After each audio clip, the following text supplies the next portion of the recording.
халықтың жасы үйірілген көздерде отан үшін отқа түскен аянбай батырлықтың рухы мұра біздерге. Ұлы жеңіс тарихта да жырланған, тебіренер еске алса әр халық. 77 жылдық мерейтойы жеңістің ардагерлер рухына бағыштайық. Біз отанның бақытты баласымыз, аға менен көзінің қарасымыз.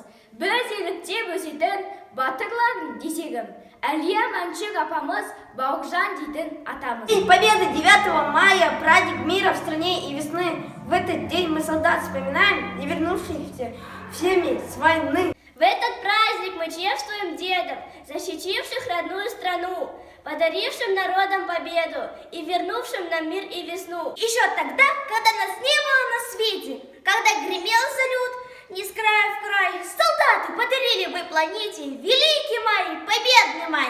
Они помнят походы и дальние страны, простые от сердца народа слова, помнят лица друзей, уходивших так рано, их слова и улыбки, ведь память жива.